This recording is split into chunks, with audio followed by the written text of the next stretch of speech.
बिस्मिल्लाहिर्रहमानिर्रहीम। अस्सलाम वालेकुम। कैसे हैं आप? आई होप के बिल्कुल ठीक होंगे। प्यारे प्यारे बहन भाइयों, आज जो मैं आपके साथ रेसिपी शेयर करने जा रही हूँ वो है बहुत ही मज़ेदार और मुफीद बेसनी रोटी। इसके लिए हमें जिन चीज़ों की ज़रूरत है वो है हमारे पास प्याज। आप प्याज एक अदद बड़े साइज़ का लें या दो अदद दरमियाने साइज़ के। इनका आप छिलका उतार कर इसे काट लें और इसे एक प्लेट में रख दें। साथ में आप एक अदद दरमियाने साइज़ का फ्रेश टमाटर लें, इसे धोकर आप इस प्लेट में रख दें। इसके साथ आप 3 से 4 अदद हरी मिर्च फ्रेश लें और इसे धोकर अच्छी तरह साफ़ कर लें। इसको भी आप इस प्लेट में शामिल कर दें। अब आप लहसुन के 2 जुवे इसका छिलका उतार कर इसे प्लेट में रख दें। साथ में आप अदरक का 1 इंच का टुकड़ा इसका आप छिलका उतारें और इसको भी शामिल कर लें। इसके बाद आप फ्रेश हरा धनिया थोड़ा सा लें, इसे भी आप साथ में शामिल कर लें। आप मेथी थोड़ी सी लें, फ्रेश मेथी आप इसके पत्ते लें और उसको भी इस प्लेट में शामिल कर लें। इसके बाद आप पालक के पत्ते दरमियाने साइज़ के छोटे साइज़ के लें, जो ज़्यादा बड़े ना हो। इसको प्लेट में रख दें। इन सारी चीज़ों को एक साइड पर रख दें। अब आप एक बाउल में 10 से 12 इमली की गिटलियाँ लें और इसे भिगो दें। आधा कप पानी में आप इसको भिगोकर अच्छी तरह एक साइड पर रख दें। अब हम जो हमने चीज़ें प्याज वगैरह एक साइड पे रखी हुई थी, इनको आप ग्राइंडर में या हैंड मिक्सचर में किसी भी चीज़ में जो आपके पास आसानी से हो इसमें डालें और इसको मिक्स कर लें। पहले आप प्याज डालें, फिर आप टमाटर को आप काट कर बड़े बड़े टुकड़ों में काट कर शामिल करें। साथ में आप हरी मिर्च इसके भी आप 2 से 3 टुकड़े बड़े बड़े काट कर इसमें शामिल करें। कटी हुई हरी मिर्च डालें ताकि इसे ग्राइंड करने में आसानी हो। इसके बाद आप लहसुन के जुवे अगर बड़े हैं तो आप इनको दरमियान से काट कर 2 हिस्सों में कर लें। और साथ में आप अदरक इसको भी आप लंबाई में बारीक काट लें ताकि ये ग्राइंड करने में आसानी हो। इनको काट कर शामिल करें। इन सब चीज़ों को डालने के बाद अब आप इसमें हरा धनिया शामिल करें और फिर इसका ढक्कन बंद करके इसको अच्छी तरह ग्राइंड कर लें।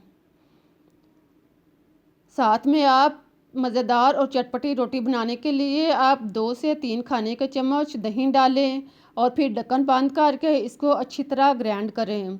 इसको खूब अच्छी तरह यकजां करें। सारी चीज़ें जो हैं वो अच्छी तरह मिक्स होनी चाहिए। चटनी की तरह आप इसको बना लें। देखें अब ये चीज़ें जो हैं वो बिल्कुल चटनी की तरह बन चुकी हैं।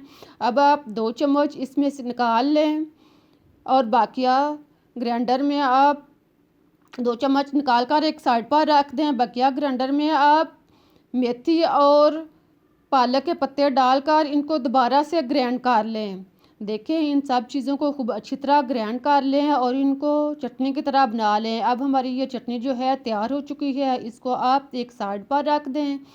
अब हमें चाहिए बेसन।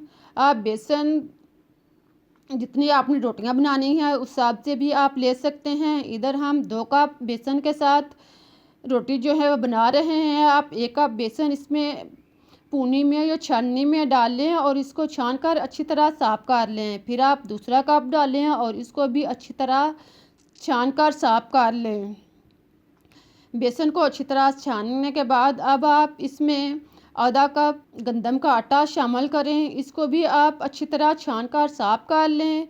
अब इन दोनों चीज़ों को खूब अच्छी तरह मिक्स कर लें। आटे और बेसन को अच्छी तरह मिक्स करें और फिर आप इसमें खुश्क मसाला जात शामिल करें। खुश्क मसाला जात में पहले आप कुटी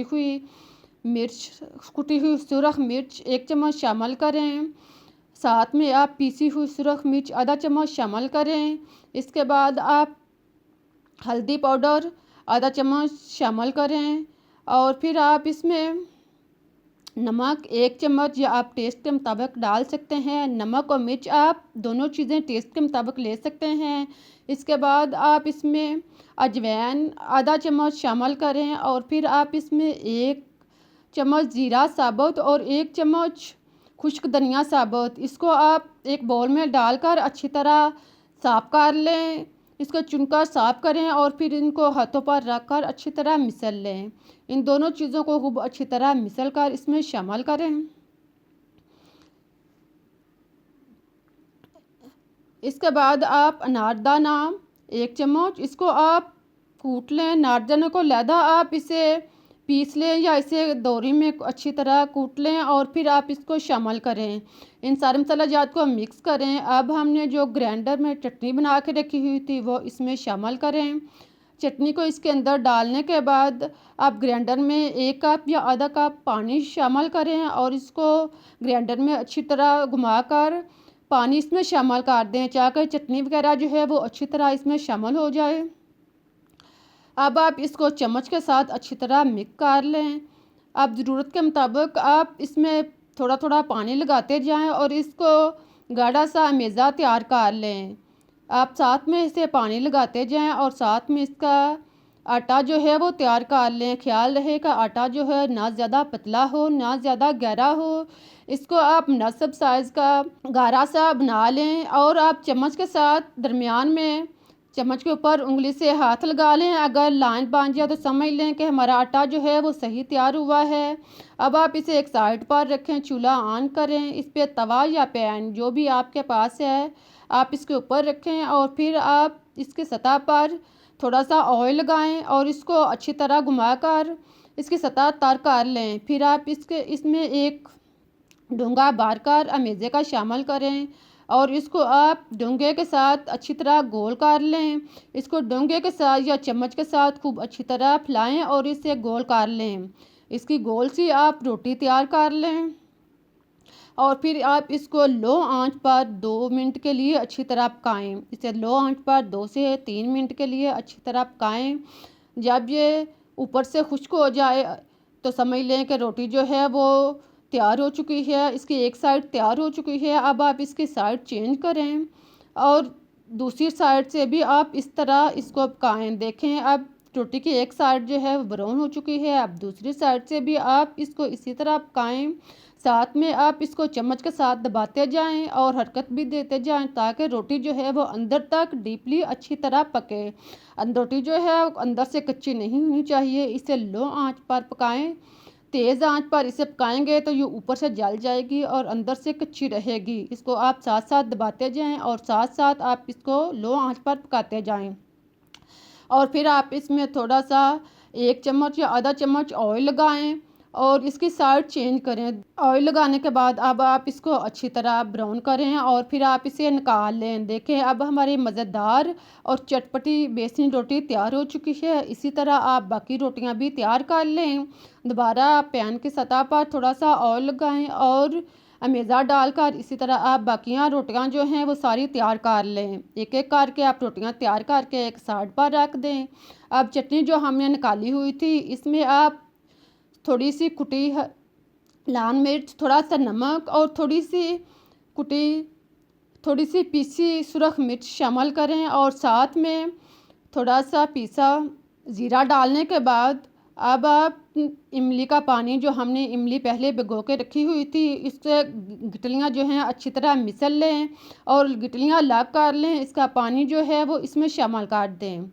पानी को इस चटनी में अच्छी तरह शामिल करें और गिटलियाँ जो हैं वो अलग कर लें। देखें गिटलियाँ जो हैं वो उसी तरह हैं। इसको अच्छी तरह साफ़ कर लें और पानी इसमें डालकर इसको मिक्स कर लें। अब हमारी बहुत ही मज़ेदार और चटपटी चटनी भी तैयार हो चुकी है। ये चटनी नहीं बीमारियों से निजात का एक ज़रिया है, मुफीद भी है, जिसे देखते ही मुँह में पानी आ रहा है। अब हमारी मज़ेदार और चटपटी रोटी तैयार हो चुकी है। आप इसको खाएँ, मज़े के साथ साथ बीमारियों से भी निजात पाएँ। ये रोटी आपकी शुगर को कंट्रोल करेगी, बीपी को कंट्रोल करेगी और साथ में आपका मोटापा जो है वो महीनों में नहीं बल्कि दिनों में ख़त्म करेगी, वज़न कम करेगी। आपको वॉक और वर्जिश की बिल्कुल भी ज़रूरत नहीं पड़ेगी। उम्मीद है कि आपको मेरी रेसिपीज़ अच्छी लगी होगी। अगर रेसिपीज़ अच्छी लगी है तो मेरे हौसले और तसल्ली के लिए इसे लाइक करें, चैनल को सब्सक्राइब करें ताकि मैं आपके लिए इससे बेहतर और मुफीद नुक्ता ला सकूँ। आप मुझे इजाज़त दें, फिर मिलते हैं एक नई रेसिपीज़ के साथ, इस दुआ के साथ कि आप जहाँ भी रहें खुश रहें, आबाद रहें, हंसते मुस्कुराते रहें। अल्लाह हाफिज़।